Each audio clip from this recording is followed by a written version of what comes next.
तो दोस्तों स्वागत है आपका एक नए पॉडकास्ट में। और आज हम फिर से वापस आ गए एक बहुत ही नए टॉपिक के साथ। आज हमारे साथ है श्री वृंदावन धाम से इंद्रेश उपाध्याय जी, जो एक भागवत कथावाचक हैं और इनके फादर भी एक बहुत ही फेमस कथावाचक हैं, भागवत कथाएं करते हैं। और ये यूथ में भक्ति को, रिलीजियस बातों को बहुत ही यूथ के ट्रेंड के हिसाब से पेश करते हैं। तो हमने कहा कि आइए, हमारी ऑडियंस भी 18 से 24 साल का यूथ है, उन्हें थोड़ी सी रोशनी प्रदान की जाए ऐसे टॉपिक्स पे। तो आज हम इनसे जानेंगे वृंदावन की कुछ मिस्टीरियस बातें, कुछ नई बातें, कृष्ण जी की कुछ ऐसी बातें जो हमें आम तौर पे नहीं पता।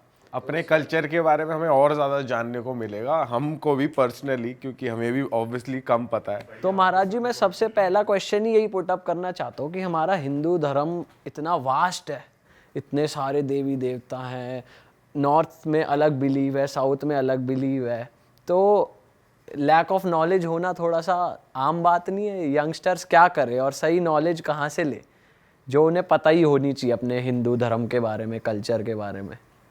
सबसे पहले तो जय श्री कृष्ण। जय श्री जय कृष्ण। श्री कृष्ण। हमारे यहाँ ऐसी शुरुआत होती है।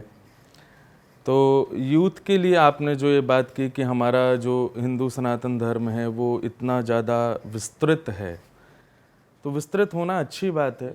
जब कोई स्टार्टअप शुरू होता है तो हर किसी की इच्छा होती है वो विस्तृत हो, थोड़े में ही रह जाए तो इसका मतलब उसका स्टार्टिंग अच्छी नहीं थी।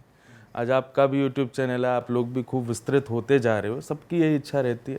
तो हिंदू धर्म सबसे ज़्यादा विस्तृत है और विस्तृत होना उसकी खूबी है, उसकी खूबसूरती है। रही बात यूथ कहाँ जाए, किससे ले, तो देखो वृंदावन से दिल्ली आने के बहुत सारे तरीके हैं। एक्सप्रेस वे, यमुना वे से आ जाओ, गुड़गांव होके आ जाओ, या फिर फरीदाबाद होके आ जाओ, जिसको जो कन्वीनियंट लगे उससे वो दिल्ली पहुंच जाए या वृंदावन पहुंच जाए। बस से आना चाहे, कार से आना चाहे, और बहुत पैसा है तो भाई हेलीकॉप्टर से आना चाहे, वो कैसे भी आए, आना उसको दिल्ली है। तो ठीक वैसे हमारे हिंदू सनातन धर्म में बहुत सारे वेज हैं, जिसको जो इजी लगे उस वे को पकड़े और उससे अपने सद्मार्ग को आगे को बढ़े। तो इसलिए वो विस्तृत है, बहुत सारे रास्ते हैं हमारे पास। कोई सबसे आसान रास्ता भी है जो आपकी समझ में आसान हो? हाँ, मेरे हिसाब से तो जैसा मैं अपने फैमिली में रहा हूँ, मेरे पूज्य पिताजी भी कथा वक्ता हैं और मेरे नाना जी भी कथा वक्ता थे, और पूरा ऐसा जोनर रहा है, तो उस नाते से मैं भागवत को ही एक बेस्ट वे मानता हूँ जो मैं करता हूँ, कि उसी मार्ग पर मुझे चलना चाहिए। तो मैं उसी तरीके से कथा कह करके यूथ के बीच में जा कर के उनकी समस्याएं सुन के उनके तरीके से बातों को समझा करके, मुझे लगता है कि शायद मैं इसी तरीके से एक प्रकार से बस चला रहा हूँ, और उसमें जितने बढ़ते जाएंगे सबको लेके चलूँगा आगे। सर, भागवत और भगवत गीता, इन दोनों में क्या फ़र्क होता है? जो आप भागवत कथा करते हो उसमें क्या बातें होती हैं, क्या होता है? जिस प्रकार PhD करने वाला भी डॉक्टर कहलाता है और MBBS करने वाला भी डॉक्टर कहलाता है, लेकिन दोनों डॉक्टर कहलाने से दोनों आपका ऑपरेशन नहीं कर सकते, दोनों अलग अलग हैं। ऐसे ही हमारे यहाँ क्या हो गया, भगवद और भागवत। लोगों को क्या लगा कि यार एक जैसा ही तो बोल रहा है तो एक ही चीज़ होगी, ऐसा नहीं है।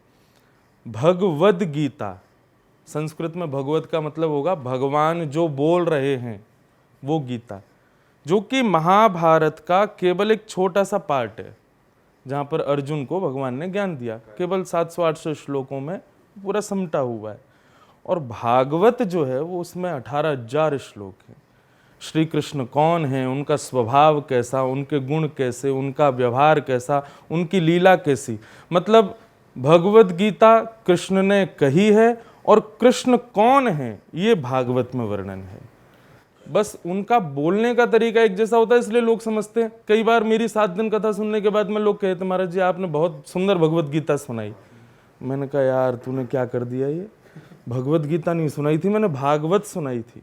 फिर वो कहते हैं भगवत गीता भागवत, मैंने भगवत गीता मतलब भगवान कृष्ण और अर्जुन का संवाद, और भागवत मतलब वो कृष्ण कौन है, उनकी पूरी नॉलेज। दोनों में अंतर है बहुत ज़्यादा। तो बस यही बात है, वो बस एक जैसा बोलते हैं इसलिए लोगों को लगता है एक ही बात होगी, लेकिन दोनों में अंतर है। वो भगवत गीता, श्रीमद् भागवत महापुराण, दोनों अलग हैं। तो एक बार भगवत गीता की ही बात करते हैं, जिसमें कृष्ण जी कहते हैं कि अपने आप को ना थोड़ा चीज़ों से डिटैच रखो, इंसान से भी या गाड़ी घोड़े से, जिससे भी आपको प्रेम है, हल्का सा डिटैच रखो।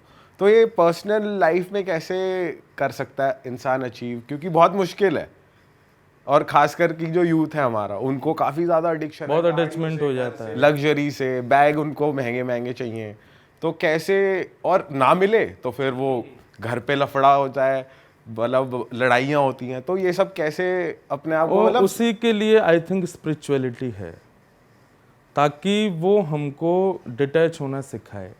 अटैचमेंट ही सबसे ज़्यादा डिप्रेशन का, दुख का, कष्ट का, और भी जो भी आप शब्द बोलोगे आजकल यूथ जो फेस कर रहा है, वो सब कुछ का कारण ही अटैचमेंट है। हम इतना ज़्यादा अटैच हो जाते हैं चीज़ों से, इंसान से या किसी वस्तु से, कि फिर वो ही हमारे सुख दुख का कारण बन जाती है।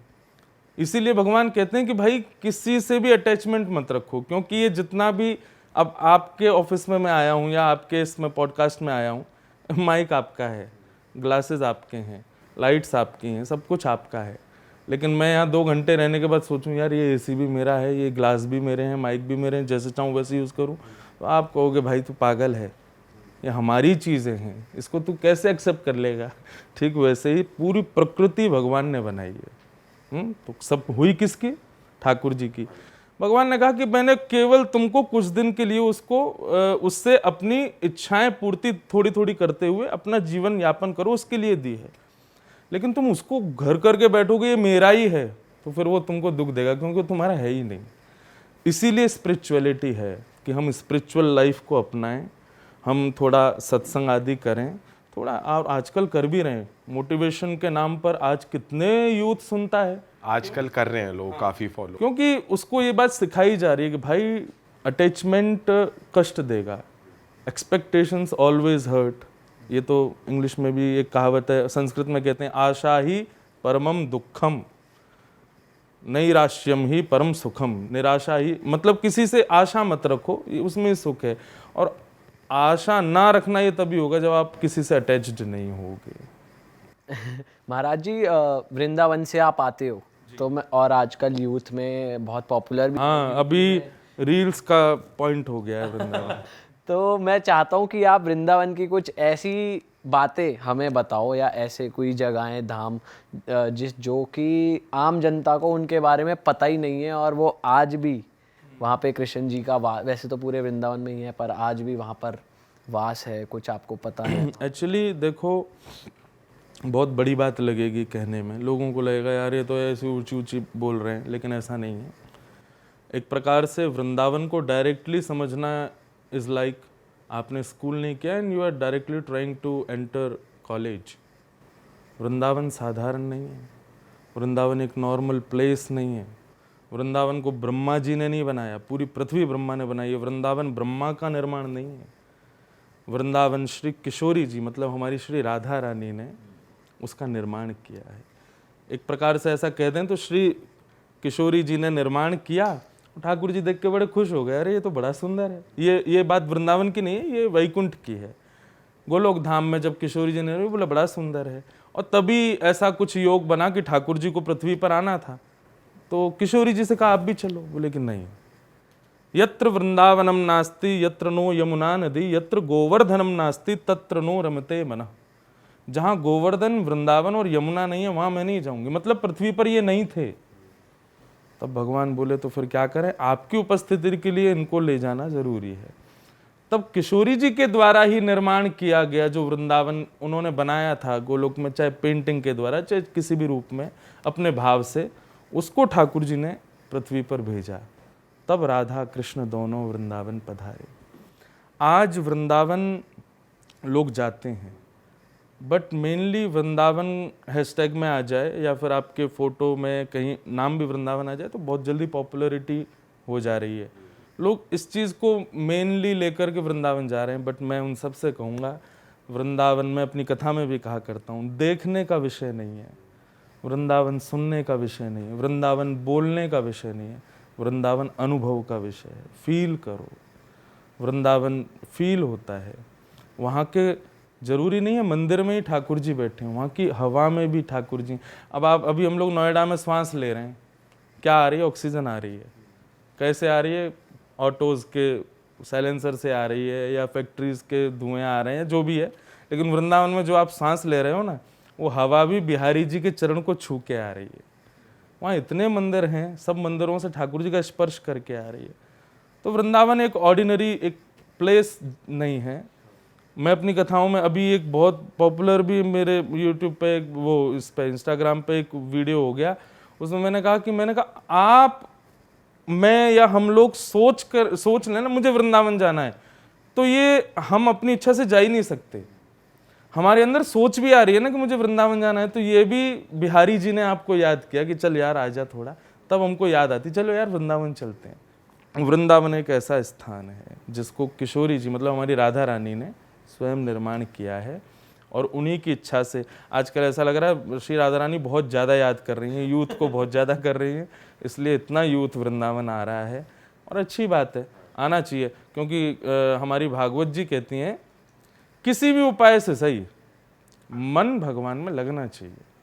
आज भले ही रील को बहाना बना के लोग जा रहे हैं, मैं यही बोलने वाला था, अभी यूथ ना थोड़ा सा फेमस होने के लिए और कैप्चर करने के लिए रील्स बनाने के लिए वृंदावन जा रही हैं, तो ये थोड़ा गलत इन्फ्लुएंस नहीं हो रही जनता? देखो हो तो जाएगा, बट ये है ना करत करत अभ्यास के मन मत होत सुजान। आप किसी चीज़ की बार बार प्रैक्टिस करते रहते हो ना, भले ही वो मजाक में से, एक ना एक दिन उसका परिणाम अच्छा निकल आता है।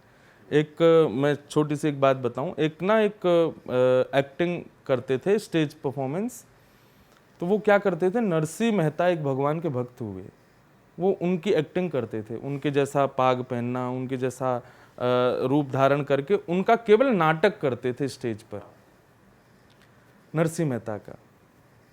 वास्तविक में वो नरसिंह मेहता जैसे बिल्कुल भी नहीं थे, रियल लाइफ में वो कुछ और थे, बट वो स्टेज पर बस लोगों को लुभाने के लिए एक भक्त बन के जाते थे। एक दिन क्या हुआ कि वो अपना पाठ करके जैसे वहाँ से निकले ना, तो उनको चंदन की सुगंधी आने लगी। उनको कुछ ऐसा लगा कि पीछे से ना लग रहा है कुछ प्रकाश जैसा आ रहा है, कुछ लाइट जैसी आ रही है, कुछ नूपुरों की आवाज़ आने लगी। उन्होंने पीछे मुड़ करके देखा ना, साक्षात ठाकुर जी खड़े थे। बोले प्रभु आप? बोले कि अरे नरसी, मैं तुम्हारी भक्ति से बड़ा प्रसन्न हूँ, तुमसे मिलने आया। बोले मैं नरसी नहीं हूँ, मैं तो उसका अभिनय करता हूँ, केवल नाटक करता हूँ। बोले तुम नाटक करते हो, लेकिन तुम्हारे रूप भाव सब चाहे क्षण भर के लिए नरसी के होते हो, मुझे उससे प्रेम हो जाता है, मैं तुमसे मिलने आऊँ। ठाकुर जी ने उसका उद्धार कर दिया। तो एक नाटक करने वाले व्यक्ति से भी ठाकुर जी इतने प्रसन्न हो जाते हैं। तो मुझे कभी कभी लगता है, कई लोग मेरे को बोलते हैं Maharaj ji you should say something about this, कि वृंदावन को लोगों ने ऐसा बना दिया।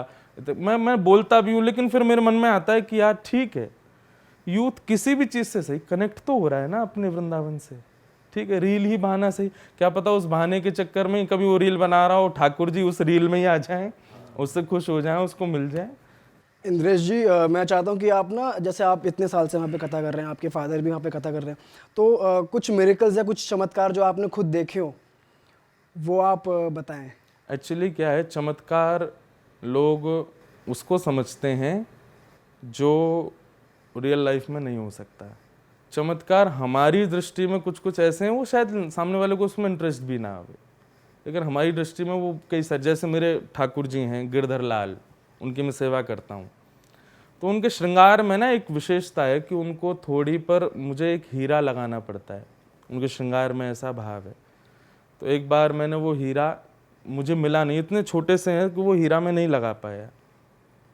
मैंने कहा पता नहीं कहाँ चला गया, अब आज ठाकुर जी ऐसे ही रहो बिना हीरे के।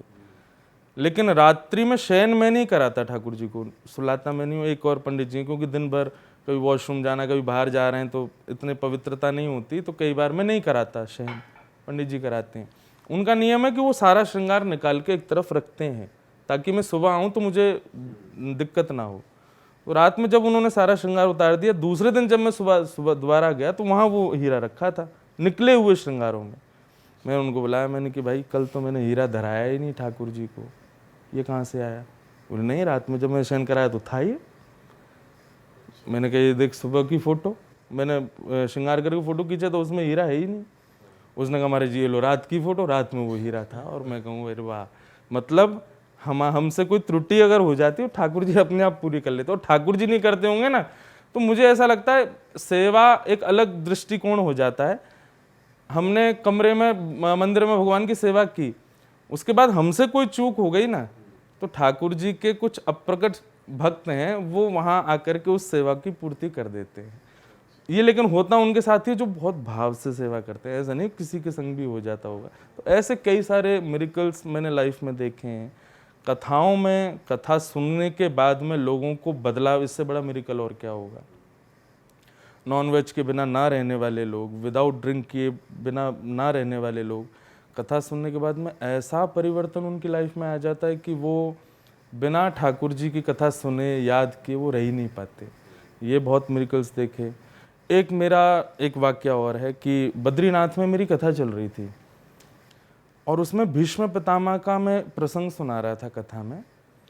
तो भीष्म पितामह कौरवों के पक्ष के थे, पर वो भगवान के बहुत बड़े भक्त थे। उनसे ठाकुर जी ने पूछा तुम ना मेरे को चुप चुप के याद करते हो, लेकिन तुम साथ देते हो कौरवों का, ऐसा क्यों करते हो? तो भीष्म पितामह का आंसर इतना बढ़िया था, बोला प्रभु अगर मैं पांडवों के पक्ष में रहता ना, तो या तो आपके राइट में खड़ा होता या आपके लेफ्ट में, और बाई चांस आप मेरे ही सारथी बन जाते तो आपके पीछे।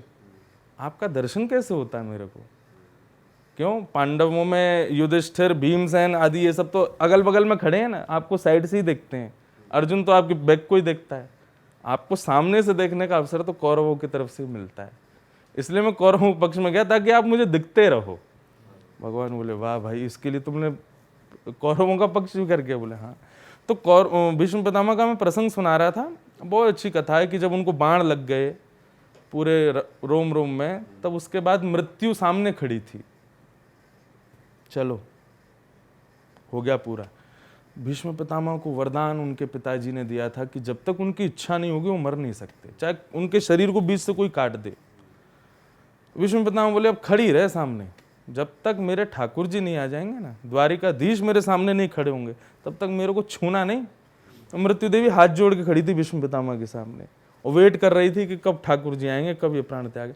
भगवान द्वारिका जा रहे थे, लेकिन तभी युधिष्ठिर को कोई संशय हुआ, तो भगवान बोले अच्छा तेरा संशय मैं दूर नहीं करूंगा, भीष्म पितामह करेंगे, चलो। तब भगवान भीष्म पितामह के पास गए, तो भीष्म पितामह सामने भगवान खड़े हैं। भीष्म पितामह ने स्तुति गाई और स्तुति गाते गाते गाते अपने प्राण त्याग दिए। तो वहाँ एक बहुत पॉपुलर एक मैं कवित्त गाता हूँ कथा में, गा के सुनाऊं? इतना तो करना स्वामी, जब प्राण तन से निकले, गोविंद नाम लेकर जब प्राण तन से निकले, पीतांबरी कसी हो, मुखड़े पे कुछ हंसी हो, छवि मन में ये बसी हो, जब प्राण तन से निकले। हमारी लाइफ का सबसे बड़ा ट्रुथ क्या है? डेथ। हम लाइफ में कुछ अचीवमेंट कर पाएंगे, कितना पैसा कमा पाएंगे, क्या पाएंगे, ये कुछ भी ट्रुथ नहीं है। बट हम एक दिन मर जाएंगे, सबको पता है। आदमी हर उस चीज़ की व्यवस्था करता है जो उसके पास नहीं है। घर नहीं है, बनाता है। गाड़ी नहीं है, खरीदता है। पत्नी नहीं है, ब्याह करता है। लेकिन जो उसके पास है, डेथ, कभी उसके बारे में विचार नहीं करता कि वो कैसी हो मेरी। भीष्म पितामह ने पहले ही सोच लिया था कि मुझे ऐसे मरना है। तो इस प्रसंग को मैं सुना रहा था। अब ज्यादा प्रसंग में मैं चला जाऊं, मेरी कथा हो जाएगी 7 दिन की, आपको दक्षिणा भी देनी पड़ जाएगी। तो भीष्म पितामह ने पूरी स्तुति गाई और स्तुति गा के वो भगवान में विलीन हो गए। तो एक जो भक्त सामने बैठा था, कथा सुन रहा था, उसको पता नहीं क्या हुआ, पंडित जी थे वो, मैं जैसी कथा पूरी करके उतरा ना, वो रोने लगे। बोले महाराज जी अब मुझे नहीं रहना, मुझे भी ऐसे ही प्राण त्यागने जैसे भीष्म पितामह ने किए। मैंने कहा भाई ऐसा क्यों बोलो? मैंने सब कथा सुनो, अभी तीसरा दिन है कथा का। नहीं नहीं नहीं, बद्रीनाथ धाम है, साक्षात नारायण भगवान सामने बैठे हैं, इनको मैं देख रहा हूँ, अब मुझे कुछ नहीं चाहिए। अच्छा, कथा में ऐसे बोलने वाले लोग मिल जाते हैं, तो मैं ऐसे मैंने, अरे ठीक है, मैं निकल गया। एंड यू वॉन्ट बिलीव कि रात में मैं सोया, सुबह 4 बजे जो कथा के ऑर्गेनाइज़र थे वो मेरे गेट को खटखटाते हैं। मैंने कहा क्या हो गया? बोले महाराज जी हमारे साथ एक पंडित जी आए थे एंड कल कथा के बाद से उन्होंने ना कुछ खाया ना कुछ पिया, गंगा के किनारे बैठे रहे, रोते रहे, ठाकुर जी का दर्शन किया, रात में आए, मैंने तब भी कहा कुछ खा लो, बोले कुछ खाया नहीं, और बस बोले बेड पे भी लेटे नहीं, बैठ गए और नारायण नारायण नारायण नारायण पूरी रात बस जपते रहे। सुबह 4 बजे ब्रह्म मुहूर्त में, ठीक जैसे ही बद्रीनाथ के कपाट खुलते हैं मंदिर के, उन्होंने अपने कक्ष में प्राण त्याग दिए।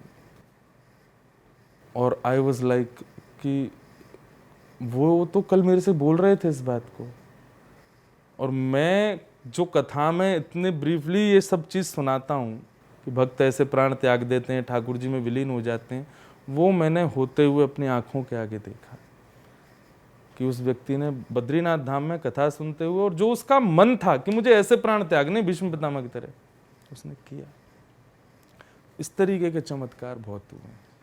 महाराज जी जैसे महाभारत में या त्रेता युग में ले लो आप, तो वरदान होते थे, वरदान मांगते थे और वरदान मिल भी जाते थे।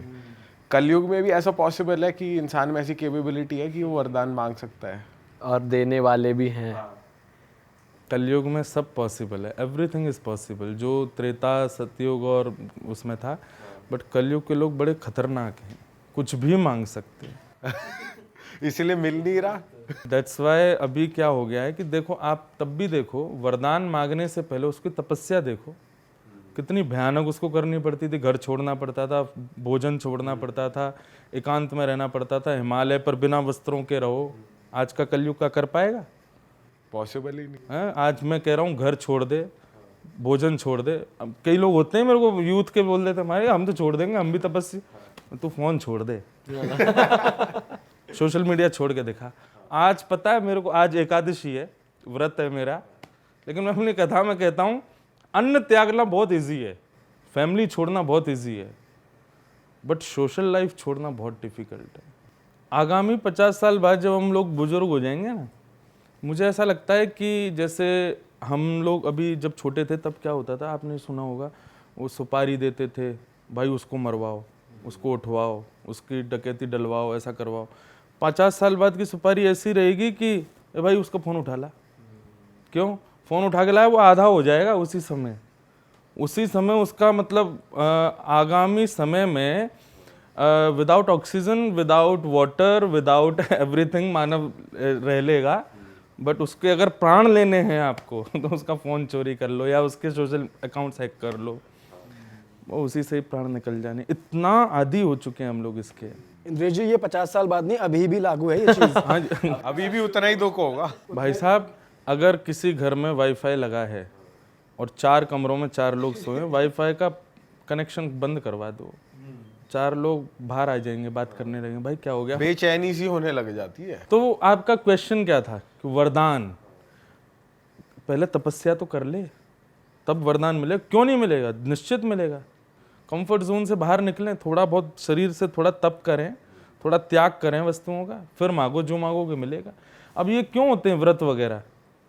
हनुमान जी पर हर मंगलवार चोला चढ़ाओ, या इतने 1.25 मन लड्डू का भोग लगाओ, या गणेश जी पे फ्राइडे को घास चढ़ाओ, वो दूर्बा चढ़ाओ। ये सब ये उपाय हैं भाई, किसी भी रूप में सही, घर से उठ के तो जाएगा, थोड़ा तो तप करेगा, नहा धो के जाएगा, तिलक लगाएगा, मंदिर में जाके किसी को दान दक्षिणा करके आएगा। ये सब तप के निधान है, और इन छोटी छोटी चीज़ों करने से लोगों की मनोकामनाएं पूरी हो जाती हैं। तो वरदान क्यों नहीं मिलेगा? आदमी करे तो सही। सर, इन चीज़ों में ना आजकल इंसान लॉजिक बहुत ढूंढने लग गया है हर चीज़ में, क्योंकि यूथ भी ना ये सोचता है कि क्या करेंगे मंदिर जाके। आजकल ये भी लॉजिक आ गया कि घर पे ही अपने हाथ जोड़ लो, घर पे ही कि मतलब बहुत सारे ना लोग एक्सक्यूजेस की तरह चीज़ें ढूंढ लेते हैं कि भगवान तो हमारे अंदर है, हमें मंदिर जाने की क्या ज़रूरत है, ये शिव जी पे दूध क्यों चढ़ाना है, ये गणेश जी पे ये क्यों चढ़ाना है, भगवान तो हमसे कुछ नहीं मांगते। तो ऐसे आंसर, इसका आंसर क्या लॉजिकली क्या दे सकते हैं हम? लॉजिकली नॉर्मल देखो, कितना भी लॉजिक दे दें, जिसका स्वभाव कुतर्की है ना, वो कुतर्की ही रहेगा। एक चीज़ का आंसर दे दो, उस पर दूसरा क्वेश्चन रखा है। दूसरा, कई चीज़ें ऐसी होती हैं, हम लोग मैथ्स में पढ़ते थे प्रोबेबिलिटी, कई बार हमको मानना पड़ता है कि है तो है, ऐसा है तो है। जैसे हम स्कूल में हमको डेफिनेशन बताई जाती थी कि भाई ये इसकी डेफिनेशन है, तो हम मानते थे, हम स्वीकार करते थे। कई चीज़ें ऐसी होती हैं उनको स्वीकार करना पड़ता, भाई ये ऐसा है तो ऐसा करना ही है। रही बात, वो बोलते हैं हम घर पर बैठ के हाथ जोड़ना, भाई इतने बड़े वाले भक्त नहीं हो आप कि आपको घर बैठे ही हाथ जोड़ने से भगवत दर्शन हो जाए। एक बार मुंबई में मेरी कथा चल रही थी, तो एक लड़के को बड़ी अच्छी लगी कथा। उसने कहा महाराज जी मुझे क्या करना चाहिए? मैंने कहा भजन किया करो, ठाकुर जी का स्मरण किया करो। माला जप दिया, तो हाथ से वो माला जपने लगा। 2-3 दिन बाद मेरे पास आया, महाराज जी मैं ना आँख बंद करके भजन नहीं कर पा रहा। मैंने क्यों? बोले हाथ में तो कृष्ण नाम रहता है, लेकिन आँख बंद करता हूँ मुझे अप्सराएं दिखाई देती हैं, मेरा मन बिल्कुल विचलित हो जाता है। अब ऐसे यूथ को वो क्या कमरे में बैठ के भगवान को स्मरण करेगा?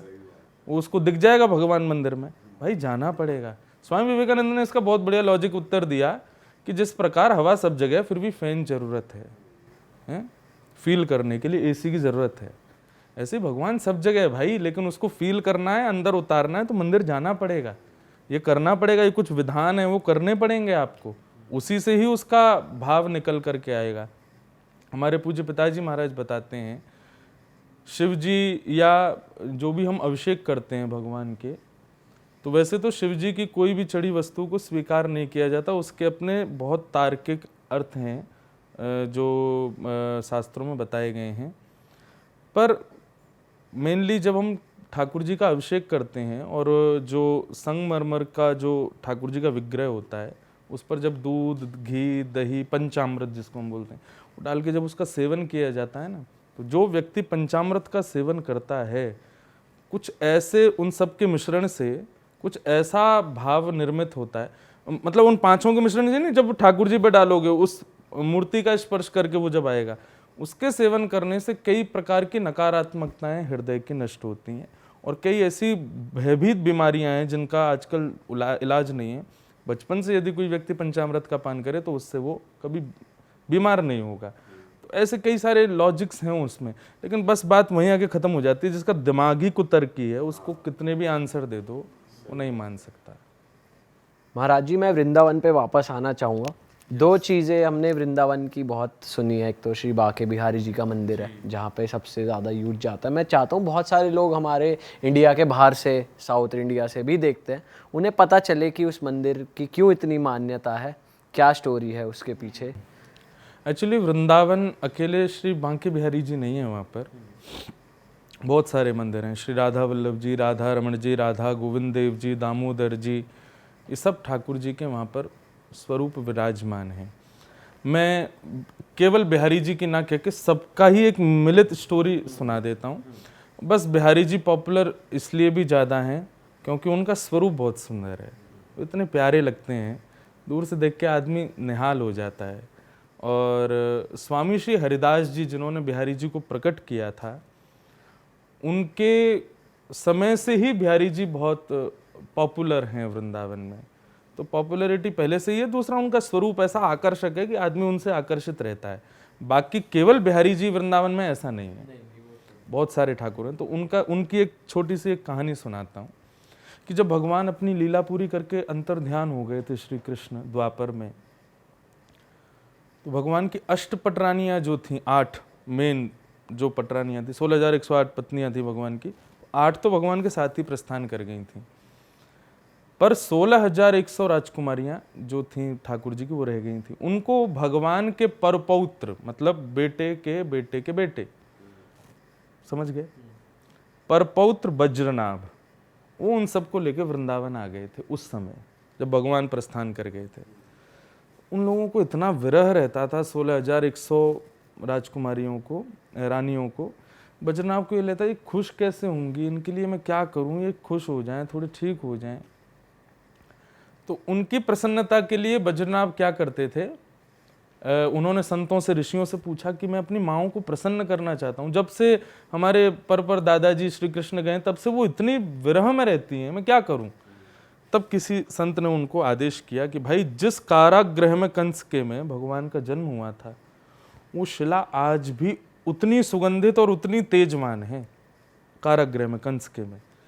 आप एक काम करो, कृष्ण लीला कृष्ण चरित्र सुन के उनके आव भाव से भाव भंगिमा से उन शिलाओं से ठाकुर जी की मूर्तियां बनवाओ और अपनी माताओं को सेवा के लिए प्रदान करो। तो किसी रूप में उनको ठाकुर जी दिखेंगे तो उनका विरह कम होगा। ठीक है। तो जब बज्रनाभ मथुरा गए कंस के कारागृह में, सब खंडर हो चुका था, लेकिन वो शिला जिस पर भगवान का जन्म हुआ था वो अभी भी चमक रही थी, उसमें से अभी भी सुगंधी आ रही थी। ऐसा लग रहा था कोई मणि रखी है क्या। बज्रनाभ ने उस शिला को लेकर के और कृष्ण चरित्र सुन के, कृष्ण लीलाएं सुन के, उनकी आंखें कैसी, उनका मुख कैसा, उनके हाथ कैसे, वो चलते कैसे फिरते, इस तरीके से उन्होंने उसमें से मूर्तियां ठाकुर जी के विग्रह बनाए और बना करके वो ढक के ना अपनी माताओं को बैठाते और ला के सामने खड़ा करते, माँ देखो मैं कुछ लाया हूँ। क्या है? जैसे ही हटाते थे तो देख के ओ ये हैं बेटा, बहुत सुंदर हैं, पर इनके हाथ ना बिल्कुल श्री कृष्ण जैसे हैं। बाकी अंग तो ठीक है, हाथ बिल्कुल उनके जैसे हैं। बोले अरे हाथ से काम नहीं, और बनाओ। एक और बनाए, दूसरे बनाए तो फिर बोले अरे ये भी बहुत सुंदर है, इनके चरण बिल्कुल उनके जैसे हैं। एक और बनाए, बोले इनकी कमर बिल्कुल उनके जैसी है। इस प्रकार से 7 विग्रहों का निर्माण बज्रनाभ ने कराया, जिनमें से एक श्री बिहारी जी हैं। तो बिहारी जी, राधा रमन जी, राधा वल्लभ जी, गोपीनाथ जी, गोविंद देव जी, युगल किशोर जी और मदन मोहन जी, ये 7 ठाकुर हैं वृंदावन के, जो कि मुगलों के आने से जिनमें से 2-4 ठाकुर जी बाहर चले गए। जैसे गोविंद देव जी जयपुर में हैं, गोपीनाथ जी जयपुर में हैं, मदन मोहन जी करौली राजस्थान में। राजस्थान के राजा बड़े पराक्रमी थे ना, उन लोगों ने कहा पुजारियों को कि आप यहाँ ले आओ ठाकुर जी, हम रक्षा करेंगे। तो औरंगजेब तो मंदिर तोड़ देता था सबको। एक बड़े प्यारे ठाकुर जी हमारे राधा रमन जी, वो इतने से हैं, इतने से ठाकुर जी, लेकिन most beautiful Thakur ji of Vrindavan. उनको तो बताते हैं कि कहीं अलमारी में छुपा दिया था, हाँ, तो इसलिए वो सावधान बचे रहे। तो इस प्रकार ये भगवान के परपौत्र ने इन सब का रूप निर्माण कराया, जिससे उनकी माएँ प्रसन्न रहे। फिर लेकिन जब कलयुग प्रारंभ हुआ तो फिर ये सब ठाकुर जी ने देखा कि भाई कलयुग के लोग सेवा एवा कुछ कर नहीं पा रहे, तो ये सब वृंदावन में अंदर विद्यमान हो गए, अंदर ही पृथ्वी के अंदर विराजित हो गए। फिर जब हमारे यहाँ वृंदावन में आचार्यों का आगमन हुआ, जैसे कि श्री गोपाल भट्ट गोस्वामी, स्वामी श्री हरदास जी, मैं बहुत नाम है, उन सब की कथा सुनाऊंगा तो विस्तृत जानकारी होगी। उन ठाकुरों को ये कथाएं पता थी, उन लोगों ने उन्हीं का स्मरण करके भजन करना प्रारंभ किया। जैसे स्वामी श्री हरदास जी, वो गाते बहुत अच्छा, तानसेन के गुरु जी थे, उन्होंने गायन कर करके बस बिहारी जी हैं, यहीं वृंदावन में बिहारी जी हैं, उनका रूप प्रकट हो। और इतना गायन किया कि निधिवन में सघन कुंज में वृंदावन से श्री बिहारी जी प्रकट हो गए। गोपाल भट्ट जी ने गायन किया तो श्री राधा रमन जी प्रकट हो गए। श्री हितरवंश महाप्रभु ने सेवा की तो श्री राधा वल्लभ लाल जी पधारे। इस प्रकार ये सब ठाकुरों का फिर प्रादुर्भाव वहाँ पर हुआ। तो ये आज के नहीं, उस समय से ठाकुर जी, और ये सब जो विग्रह हैं सब श्री कृष्ण प्राकट्य उस शिला से ही इनका निर्माण है। ये इंद्रेश जी, आप ठाकुर जी की आप सेवा करते हैं, आप अभिषेक करते हैं, आप इतने साल से कथा भी करते आ रहे हैं, तो मैं ये जानना चाहता हूँ कि आप डू यू कम्युनिकेट ऑल्सो, उनसे बात भी करते हैं in your own spiritual level? मेरी बात करने का तरीका कैसे है, लाइक जैसे आभास तो बहुत होते हैं, अनुभव तो बहुत होते हैं, बट मेरे को जैसे कोई डिसीजन लेना है तो मैं क्या करता हूँ, 4 पर्चियाँ बनाता हूँ और उसमें अपने भाव लिखता हूँ। जैसे ये नहीं करना है, ये करना है, और फिर एक ऑप्शन रखता हूँ जैसा तुमको ठीक लगे, और या एक खाली छोड़ देता हूँ, मैं देखो कौन सा है, और फिर उछाल के उनके सामने डालता हूँ। फिर जो सबसे पास जाती है समझ जाता हूँ यही है, ये लाल जी लाज बचाई होंगी, वो उठा के उसको खोलता हूँ। उसमें ठाकुर जी हमारे इतने उद्यमी हैं, मेरे पास में हमेशा पता है कौन सी पर्ची आती है, जो तुमको ठीक लगे। तो ऐसे कम्युनिकेशन बहुत होता है। बट कई बार कई मेजर स्टेप्स ऐसे मेरी लाइफ के हुए जिनमें मैंने ठाकुर जी के सामने पर्ची डाली और मुझे उन्होंने बिल्कुल सटीक आंसर दिया, और वो करके मैं बहुत कुछ, मैं अपने फॉलोअर्स को भी ये बात बहुत बार बोलता हूँ, लाइक लाइफ में कोई डिसीजन लेना है ना, पहले, इससे पहले सेवा भी करो ठाकुर जी की बहुत, हाँ, कि वो ऐसे इस आपके लायक कि वहाँ उपस्थित हों, कि आपको जो चाहिए वो दें। और फिर ठाकुर जी के सामने कभी कुछ पूछना हो ना तो पर्ची डाल दो, उठाओ, और फिर जो आ जाए उस पर फिर अविश्वास नहीं, जो आ गया वो करना ही है। अब भले आपने सोचा था कि मुझे ये करना है, ठाकुर जी एक बार आप कंफर्म कर दो, ठाकुर जी बोले नहीं करना तो नहीं करना, देखना ही नहीं है उस तरफ। एक बार वो बताओ ना, कौन से सटीक आंसर आपको मिले अपनी बातों के, कुछ तो बताओ एक बार, पर्सनल लाइफ। कई सारे हैं। एक हमारे पंडित जी हैं, उन मेरे बहुत साथ में रहते हैं, मुझे बहुत प्रिय हैं। उनकी शादी थी। अच्छा, अब शादी का मतलब मैं बड़ा डर जाता हूँ शादी के नाम। मैंने ये अभी मेरे को छोड़ देंगे, अभी ज़्यादा समय अपनी वाइफ के संग या घर पे रहेंगे, तो वो बड़े दुविधा में थे, क्या करूं महाराज जी, करूं कि नहीं। मैंने कहा वाइफ कैसी है? बोला अच्छी है महाराज जी, ठीक है, बस थोड़ा कंफर्मेशन चाहिए। मैं चलो लाल जी के पास, पर्ची बनाई, करनी चाहिए नहीं करनी चाहिए, या जो तुमको ठीक लगे, या एक खाली। हाँ, और एक खाली। खाली का मतलब ये होता है कि थोड़ा वेट करो, दोबारा पूछना। तो वो पर्ची डाली, उसमें स्पष्ट आ गया नहीं करनी। मैंने कहा मैंने मना कर बेटा, अब नहीं करनी है, वहाँ करना ही नहीं है।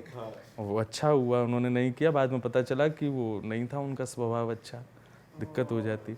अच्छा महाराज जी, एक चीज़ इसी से रिलेटेड मुझे आपसे पूछनी है। आप बागेश्वर धाम सरकार जी के मित्र हैं, धीरेन्द्र जी के, तो उनके बारे में ज़रा बताइए। उनको लेकर बहुत ज़्यादा लोग डाउट में रहते हैं कि वो क्या कला है, क्या वो एक प्रैक्टिस है। कई मतलब बहुत ज़्यादा एक बार को तो वो चला था ट्रेंड में कि कई सारे सोशल मीडिया के माइंड रीडर्स भी आ गए थे कि ये ऐसे होता है। कुछ लोग कहते हैं उनके पास ये स्किल है, कुछ लोग सच में मानते हैं कि हाँ हनुमान जी उनसे बात करते हैं। आप बताइए, आप उनको अब देखो, ज़्यादा उनकी जानकारी तो कभी आपके यहाँ लेके आऊँगा, तब ज़्यादा आनंद आएगा।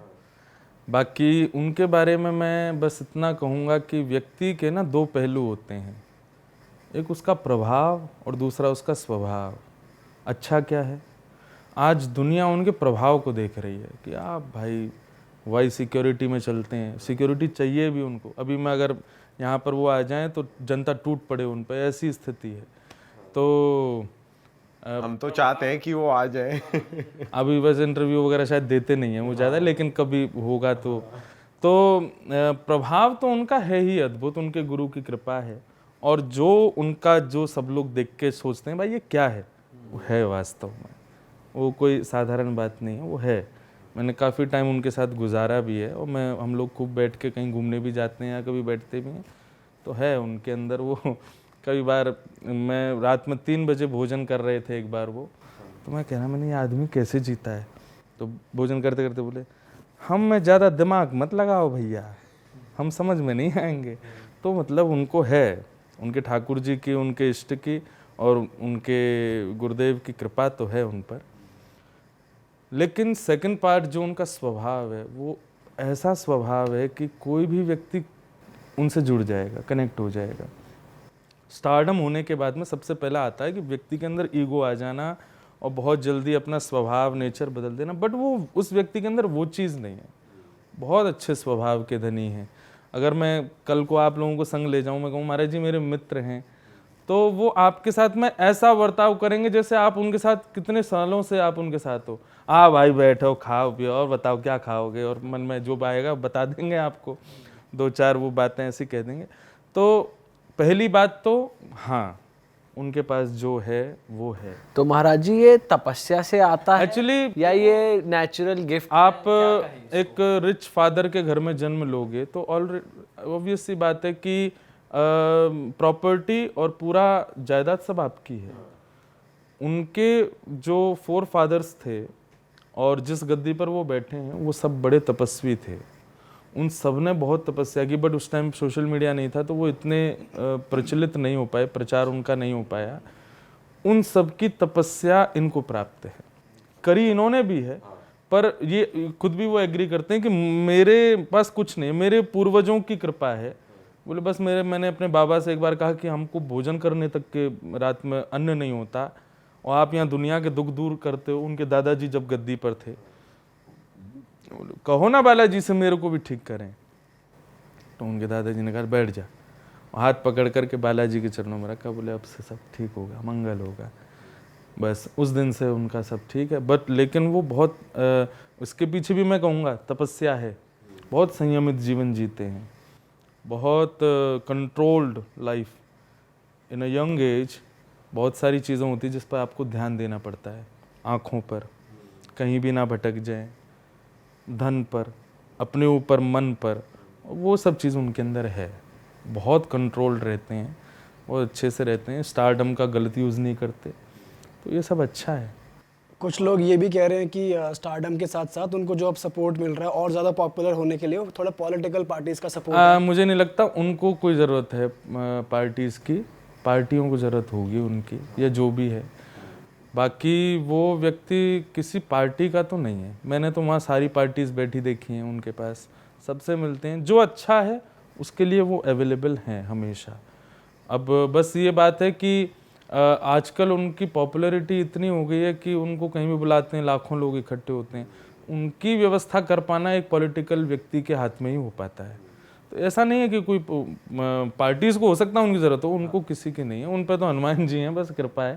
और ये एक यूथ के लिए बहुत बड़ा उदाहरण है। भाई देखो, एक स्पिरिचुअल लाइफ होने के बाद में भी क्या रूप है, क्या सब कुछ है, बट बहुत सदा हुआ जीवन वो जी रहे हैं। अच्छा है, स्पिरिचुअलिटी की पावर है, और है, निश्चित है। महाराज जी थोड़ा खाने और पीने की बात करते हैं, जैसे नॉनवेज हो गया और ये ड्रिंकिंग हो गया, ये किस तरह से आपके अंदर की चीज़ों को, मतलब ख़राब तो पता है कि कर ही रहा है, लेकिन स्पिरिचुअलिटी वाले लेवल पे, और खाना चाहिए या नहीं खाना चाहिए उस चीज़ को लेके? भगवान पृथु की कथा आती है, जिनकी वजह से इसको पृथ्वी कहते हैं। तो उन्होंने ये डिस्कवर किया कि जो होठ से पानी पीते हैं वो सब वेजिटेरियन कहलाते हैं, और जो जब जीभ से पानी पीते हैं वो सब मांसाहारी कहलाते हैं। मानव होठ से पानी पीता है, जीभ से नहीं पीता, इसलिए उसके लिए शाकाहार है। ये तो एक तात्विक अर्थ है। फिर उसके बाद में उसकी जो अंतड़ियाँ होती हैं वो भी बहुत विस्तृत नहीं होती, मांसाहार खाने वाले को बड़ी चाहिए। वो सब चीज़ें एक अलग हो जाती हैं। अब आते हैं हम इस पर कि हमको स्पिरिचुअलिटी क्या कहती है। हम लोग सब हिंदू हैं। हिंदू शब्द का अर्थ क्या होता है? हिंसया दूयते हृदयम यस्य से हिंदू। हिंसा से जिसके हृदय में पीड़ा होती है उसको हिंदू कहते हैं। आज हम पेट्स के लिए तो बड़ा वो कर रहे हैं कि भाई कुत्तों को नहीं मारना चाहिए, इनको नहीं मारना चाहिए, ऐसा दुर्व्यवहार नहीं करना चाहिए, मानवता दिखाते हैं, मानवों के लिए ऐसा करो वैसा करो, लेकिन हम वहीं पर किसी जीव को मार के खा जाते हैं। कहाँ तक अच्छा है, कहाँ तक अच्छा है? फिर दूसरी बात, मांसाहार करने से नकारात्मकताएं बहुत आती हैं। ये जो बात बात पर हमारे माइंड स्विंग्स होते हैं ना, 2 मिनट में आप खुश हो, 2 मिनट में आप का दिमाग बिल्कुल खराब हो गया, टेंशन में आ गई। हाँ। और जैसे बहुत बड़े बड़े लाइफ में सिचुएशंस ऐसी आती हैं कि उसमें आपको डट करके रहना पड़ेगा, पर आदमी ब्रेक डाउन हो जाता है। मोस्टली ये सब चीज़ें हमारे खान पान से हमारी बुद्धि सुधरती बिगड़ती है। तो सबसे बड़ा इसका इम्पैक्ट ना हमारी विचारधारा, सोच और हमारे टेम्पर पर होता है, जो भी हम खाते पीते हैं। सबसे बड़ी बात है भाई, क्यों हिंसा करो, क्यों किसी को मारो? वेजिटेरियन चीज़ें कम है क्या? एक से एक है, बढ़िया बेहतरीन बना के खिलाते हैं। हमारे वृंदावन में तो ऑनियन गार्लिक नहीं मिलता, तो पंजाब पूरा पागल पड़ा है कि वहाँ की टिक्की खानी है, वहाँ की लस्सी पीनी है। क्यों? क्योंकि इतना शुद्धता से हम लोग बना रहे हैं। जैसा खाओ अन्न वैसा हो वे मन, जैसा हो वे मन वैसे हो वे विचार, जैसे हो वे विचार वैसी हो वे क्रिया, जैसी हो वे क्रिया वैसी हो वे गति। तो इसलिए व्यक्ति को कम से कम इतना कंट्रोल तो करना चाहिए कि वो किसी को मार करके ना खाए। ये जो मार कर खाने वाली बात है ना सर, कुछ लोग ये कहते हैं कि यार हम डॉग लवर्स हैं लेकिन फिर भी हम चिकन खाते हैं, बट वो तो लाइफ साइकिल का पार्ट है ना। चिकन को हम खाएंगे तो लाइफ साइकिल मेंटेन रहती है, human race basically. Life circle अभी आ गई है, पहले नहीं थी। हमारे पूर्वज भी तो सब लोग वेजिटेरियंस थे ऑलमोस्ट। अब ये लाइफ सर्कल सबको याद आ गया कि भाई ये तो होना है, ये तो ऐसे चलेगा वैसे चलेगा। अरे भागवत में कथा आती है कि व्यक्ति जितना मांस खाता है और जितने जानवरों को खाता है वो सब बैठे हैं तैयार, बोले कि अगली बार तू बनेगा और हम तुझको खाएंगे। मेनली अभी किसी व्यक्ति को आप अगर नॉनवेज खाते हुए देख रहे हो ना, तो एक प्रकार से ये भी कह सकते हो, अरे यार ये जो जिसको खा रहा है ना, इसने पूर्व जन्म में इसको खाया था, वो लौट करके ऐसे आया है। तो ये सच है वैसे कि तुम बिल्कुल, अरे भागवत में कथा आती है कि नॉनवेज खाने वाले की कथा नहीं थी, वहां पे कथा कैसी थी कि एक राजा थे प्राचीन बरही, वो क्या करते थे कि सिद्धियों की प्राप्ति के लिए ना हवन में जानवरों को डालते थे मार मार के। तभी नारद जी पहुंच गए वहां पे। नारद जी ने जाकर के कहा, बोले क्या कर रहे हो तुम, ये खून खच्चर हवन का इतना तामसी रूप कर दिया तुमने। बोले नहीं, इससे वो प्रसन्न हो जाएंगे, देवता प्रसन्न होंगे, ये होगा। बोले कुछ नहीं होगा, आकाश में देख। आकाश में देखा तो जितने जानवर उन्होंने मारे आज तक यज्ञ में, सब ऊपर मुंह खोल करके बैठे थे। बोले तू आ, अब जैसा तूने हमारे साथ व्यवहार किया ना वैसा तेरे साथ होगा, और इससे भी बदतर और इससे भी बुरा होगा। मुझे बोलना नहीं चाहिए, बट हम जब किसी व्यक्ति को बहुत दीनहीन अवस्था में देखते हैं ना, ये उसके प्रारब्ध ही हैं। उसने उस समय किसी की नहीं मानी, जब वो खा रहा था, जब वो पी रहा था, अब वो भोग रहा है। अब वो कहता है कि मेरी लाइफ ऐसी क्यों है, मैं ऐसा क्यों हूँ। उसको क्या आंसर दें भाई, तूने पहले किसी की मानी ही नहीं। मानता तो आज इस स्थिति में नहीं आता। तो ये आपने जो कहा ना सर्कल वाली बात, वो इस रूप में आती है। आप जिसको खा गए वो भी वेट कर रहा है आपका, आ बेटा तू आएगा बन के, फिर मैं खाऊंगा तुझे। अब आप सोचो, आप जब एक मुर्गे को मारते हो कितना भयभीत हो जाता है वो, कितना डरता। मरना कौन चाहता है? इंसान खुद सोचे, बैटिंग हम लोग करते हैं, बॉलर बॉल फेंकता है, बॉल जब ज्यादा ही वो होती है, क्या बोलते हैं उसको, बाउंस होती है, और फेस पे आने लगती है, हम डर जाते हैं। हमको इतना भय है, हमारी आंखें बंद हो जाती हैं, हमारा पूरा शरीर कांप जाता है। उस जानवर का नहीं होता ये हाल। उस इतने भय में उसको मार के भयभीत करके तड़पा के हम लोग फिर खा जाते हैं।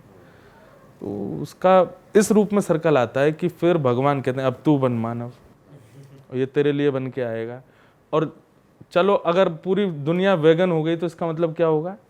इवॉल्व हो जाएंगे। हाँ, इसका मतलब सब शुद्ध हो गए, पवित्र हो गए। अब कोई खा ही नहीं रहा है, तो अब ये सब लोग भी अपना जीवन जिएंगे, करेंगे। भाई देखो, मांसाहार जो है ना वो हिंसक जानवरों के लिए है, हम मानव हैं, मानवों के लिए ये सब नहीं है। अच्छा महाराज जी, मैं थोड़ी सी इस बारे में बात करना चाहता हूँ, मदिरा पान के बारे में, जो कि अल्कोहल होती है। ये मतलब बनती तो नेचुरल चीज़ों से ही है, और हमारे शास्त्रों में इसके बारे में क्या कहा गया है, क्योंकि बहुत सारे देवताओं को भी किसी न किसी रूप में ये चढ़ती आई है, तो लोग इसे इस एक्सक्यूज़ की तरह भी ले लेते हैं कि ये तो अंगूरों से बनी हुई चीज़ है या कुछ भी है, और ये हमारे बहुत टाइम से चलती आ रही। तो मैं शास्त्रों के हिसाब से जानना चाहता हूँ कि इसका क्या, ये एलिमेंट क्या है, और ये किसके लिए बना था, क्यों बनाया गया, अगर आप कुछ बता सकते हो इसके बारे में। मदिरा, मद्यपान, अब इसको लोग अगर इस बात से कनेक्ट करते हैं कि कुछ देवताओं को भी दी जाती है, तो फिर हम मानवों को, देवता ने तो फिर महादेव, देवों के देव ने तो विष भी पिया था, पी लो, नहीं पी पा रहे हम लोग हैं। देवता तो वो भी स्वीकार कर। देवताओं से खुद को कभी कंपेयर मत करो। मदिरा पान विशेष रूप से राक्षस करते थे, राक्षसों ने ही इसका किया। मुझे उसकी इतनी वो नहीं है कि उसका उद्गम कहाँ से हुआ, किस भाव से हुआ, पर ये विशेष रूप से जो, क्योंकि राक्षस और देवता ये एक ही पिता की संतान है ना। कश्यप ऋषि की 3 पत्नियां थीं, दिति, दनु और अदिति। तो अदिति के जो पुत्र हुए वो सब देवता हुए। दिति और दनु के, दिति के हुए दैत्य, दनु के हुए दानव। वो लोग भी क्यों हुए तो उसके पीछे भी कारण है, बट वो टॉपिक आएगा तो मैं छेड़ूंगा। आप बता सकते हो ब्रीफ में। हमारे यहाँ कई कार्यों को 2 समय जब मिल रहा हो तब करने के लिए मना किया जाता है। पढ़ना नहीं चाहिए, भोजन नहीं करना चाहिए।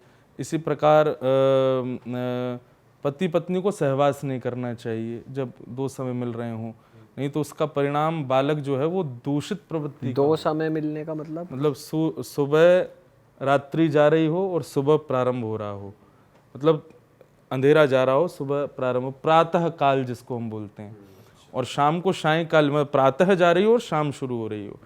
इन 2 समयों पर कुछ कार्यों के लिए मना किया गया है कि वो नहीं करना चाहिए। भोजन नहीं करना चाहिए, सोना नहीं चाहिए, सहवास नहीं करना चाहिए, अध्ययन नहीं, पढ़ना नहीं चाहिए। कुछ काम बताए उसमें बोलते हैं केवल इसमें कुछ भजन करो, नहीं कर सको खाली बैठो, कुछ करो मत। उस समय पर भगवत स्मरण करो 2 समय जब मिल रहा हो। तो दनु और दिति जो थे, इन्होंने कश्यप ऋषि को फोर्सफुली उस समय आज्ञा कहा, और उसी वजह से ये दैत्य और दानवों का प्रादुर्भाव हुआ। एक ही पिता की संतान है, वो देवता भी हैं लेकिन दानव भी हैं। तो उन दैत्य और दानवों ने अपनी इंद्रियों के सुख के लिए और अपने ऐशो आराम के लिए, क्योंकि वो दानव हैं, वो इसी तरीके का जीवन जीते हैं, उन लोगों को देव बनने से कोई फायदा नहीं, उनको अपना कंफर्ट चाहिए, उसके लिए फिर मदिरापान मद्यपान आदि वो करने लगे। उनमें से कई दैत्यों को ये विशेष रूप से दिया जाने लगा। बट मुझे ऐसा लगता है कुछ देवताओं को जो हम लोग अर्पित करते हैं वो विशेष रूप से स्वीकार्य तत्व के फॉर्म में नहीं है, उसका कोई लॉजिक उसमें होगा वहाँ पर जिस रूप में वो ले रहे हैं, लेकिन कोई भी सददेव को वो अर्पित नहीं की जाती। जैसे कि शंकर जी का बहुत लोग बना देते हैं कि वो गांजा पीते, भांग पीते, ये करते, बिल्कुल गलत बात है। उसके उस पे पीते भी हैं लोग, हाँ, कि वो भी करते थे तो हम भी कर सकते हैं। हाँ, ये सब गलत है। अघोरी जो होते हैं वो लोग ये सब काम करते थे, लेकिन वो उसके बाद में संसारिक काम नहीं करते थे, साधना ही, तपस्या। हाँ, तपस्या में लग रहे हैं। कोई भाई थोड़ा चढ़ गया दिमाग तो चलो भोले का और स्मरण हो रहा है तो चल जाता है काम। अब यहाँ तो करके और फिर संसारी काम ही कर रहे हैं, खा चिकन ही रहे, खा गलत ही रहे, तो फिर उसका तो दूषित परिणाम है ना। तो मेनली ये इनका निर्माण दैत्यों के लिए और दानवों के लिए हुआ था, ताकि वो इसको पी के और दूषित काम करें, ताकि देवता उनको मारें, उठा उठा के फेंकें। इसलिए मेनली इसका निर्माण इसलिए हुआ। मानव को क्यों नहीं पीनी चाहिए, इसके लिए मैं एक भक्ति भाव से एक आंसर दूं। भगवान गीता में कहते हैं, अर्जुन ईश्वरः सर्वभूतानां हृदय सेर्जुन तिष्ठति। मैं सब प्राणी मात्र के हृदय में रहता हूँ, चाहे वो कोई भी हो। मुझे पता चल जाए कि यहाँ भगवान है, क्या मैं मदिरा चढ़ाऊँगा? क्या मैं वहाँ पर कुछ भी गलत करूँगा? मुझे पता है कि मेरे अंदर भगवान है, तो मैं दूषित वस्तुएं क्यों धारण करूँ अपने अंदर? शुद्ध ही ले जाऊँगा ना। लेकिन जो दूषित करता है उसके अंदर से ठाकुर जी चले जाते हैं, बाकी कोई रहता हो चाहे नहीं रहता हो। भगवान की ये बात गीता की वहाँ पर लागू नहीं होती। जो दूषित खान पान करते हैं वहाँ ठाकुर जी नहीं निवास करते, वहाँ से तुरंत चले जाते हैं। अच्छा इंद्रेश जी, आपने बातों बातों में ना बहुत बार ही आफ्टर लाइफ की का जिक्र करा जब इस लोक से वहाँ जाते हैं, तो मैं जानना चाहता हूँ कि होता क्या है एक्चुअली जब हमारी मृत्यु हो जाती है, तो शास्त्रों में क्या कहा गया है, आपको क्या नॉलेज है, कुछ बताओ आफ्टर लाइफ के बारे में। जब मृत्यु हमारी हो जाती है उसके बाद में हमारे कर्मों का पूरा रजिस्टर उठाते हैं चित्रकेतु जी, ब्रह्मा के पर्सनल असिस्टेंट हैं चित्रकेतु, उनके पास सबका लेखा जोखा रहता है हमारा। तो मैंने अपने गुरुजी से पूछा, मैंने कहा गुरुजी मानव देह तो यहीं जल जाता है, ये मृत्यु के बाद के स्वर्ग और नरक में कौन यातनाएं, जैसे नरक में बोलते हैं कढ़ाई में डाल देते हैं, खोलते हुए तेल में उबाल देते हैं, या हमने जो जो लाइफ में किया यहाँ पर वो सब हमको भोगना पड़ता है। स्वर्ग में बताते हैं कि बुढ़े नहीं होते, दाढ़ी मूछ नहीं आती, कितना भी खा लो पेट बढ़ेगा नहीं, मोटे नहीं होगे, भोग आदि ये सब। मैंने कहा कैसे पॉसिबल है, क्योंकि ये धर्म तो शरीर का है और शरीर तो यहीं जल गया। तो हमारे गुरुजी ने बहुत अच्छा आंसर दिया, बोले देखो मृत्यु के बाद ना व्यक्ति का पूरा डाटा चेक करते हैं चित्रकेतु, और देखने के बाद में उसका बताते हैं भाई इसने इतना पाप किया, इतने पाप के लिए इसको नरक जाना पड़ेगा, इतना पुण्य किया इसके लिए स्वर्ग जाना पड़ेगा। तो उसके लिए क्या करते हैं, वो उसको यातना देह देते हैं, एक नया एक इन्वेंशन, एक शरीर दिया जाता है। नरक जाने के लिए यातना शरीर मिलेगा जो कि हमारे जैसा ही होता है, बस हमारे शरीर में और उस यातना शरीर में इतना अंतर है कि अगर हमको बीच से काट दोगे तो हम मर जाएंगे, वो मरेगा नहीं, दर्द पूरा देगा। पीटने पर दर्द पूरी होगी लेकिन मरेगा नहीं, बस उसकी यही खासियत है। पहाड़ से फेंक दो, नदी में डुबा दो, पीड़ा तड़फन और जलन जो भी होती है लगने पर शरीर, वो सब होगी, उसको मरेगा नहीं। मतलब बोले गुरुजी कि जब वो श्लोक सुना रहे थे कि जब व्यक्ति नरक में यातना भोगता ना, तो वहाँ यमराज से बार बार कहा मुझे मार दो, मुझे मार दो, मैं मर क्यों नहीं रहा हूँ?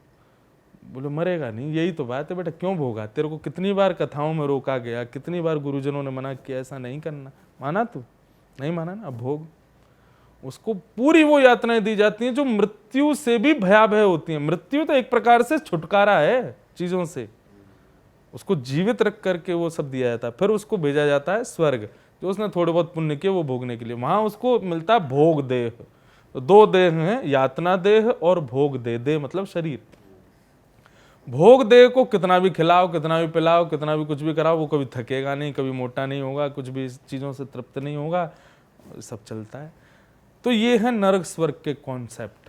पर अगर आप वृंदावन आते हो, कथा सुनते हो, तो वहाँ एक तीसरा कॉन्सेप्ट है, वो है वैकुंठ।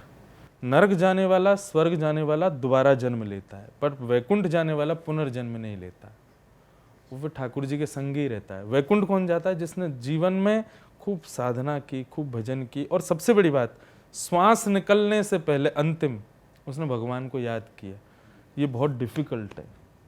आदमी अपने अंतिम समय में भगवान को याद नहीं कर पाएगा, पूरी लाइफ याद कर लेगा, लेकिन अंतिम समय कोई श्रेष्ठ ही होगा जिसको ठाकुर जी चाहेंगे वो याद कर लेता है, वो फिर वैकुंठ जाता है। उसको फिर दोबारा पृथ्वी में नहीं आता। वो कब आएगा? जब ठाकुर जी आएंगे ना, भगवान का ही कोई सखा, मित्र, माता पिता या कोई ऐसे, जैसे वैकुंठ में अभी होंगे 1000-1500 लोग, भगवान उनको ही कहते हैं, भैया तुम्हारा बहुत मन करता है ना कि तुम हमारे पिता जैसा रोल करो, तो चलो जब हम कृष्ण बन के जाएंगे तुम नंद बाबा बनना।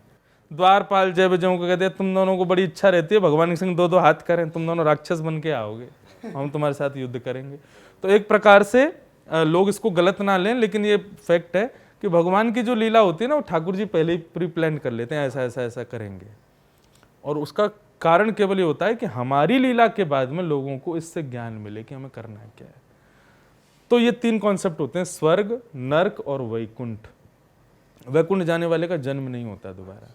वो भगवान जब आते हैं लीला करने, जैसे अब कल की अवतार होगा, तब ठाकुर जी के साथ में जो जो पधारेगा पृथ्वी पर, उनके माँ बन के, पिता बन के, भाई बन के, सखा बन के, शत्रु बन के, दुश्मन बन के, वो सब वहीं से आएंगे और सब लीला होगी। वैसे कलयुग का एंड देखा जाए तो बहुत बुरा है, क्योंकि और अभी बहुत दूर भी है ना, अभी बहुत लंबा चलेगा। बहुत लंबा है, हम लोग बहुत सही समय पर निपट जाएंगे। हाँ। चलो भाई, इस पॉडकास्ट को ख़त्म करते हैं। मैं महाराज जी से एक चीज़ और पूछना चाहूँगा कि जैसे हम तीनों ये काम कर रहे हैं, मैं चाहता हूँ कि आप हमारी तरह बहुत से लोग हैं जो अपना काम धंधा करते हैं, लेकिन काम से ना भटकते बहुत जल्दी हैं।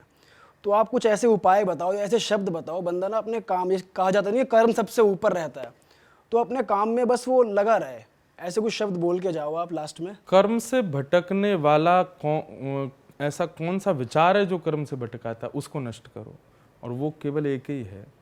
हम कुछ भी अनधिकारी कार्य करते हैं ना, जैसे किसी के साथ छल करना, कपट करना, अनाधिक क्रोध करना, लोभ करना, मोह करना, ये सब चीज़ जिनके लिए हमारे यहाँ शास्त्रों में वर्ज्य बताया गया, ऐसी कोई भी क्रिया हम जब करते हैं तो वो किसी न किसी रूप में हमको भटकाती है। हमारे यहाँ सबसे ज़्यादा पता है क्या है कि स्पिरिचुअलिटी में हमारे माइंड पे ही काम किया जाता है कि इसकी विचार, इसकी सोच वो सुधरे, वो हमारे कर्मों से बिगड़ती है।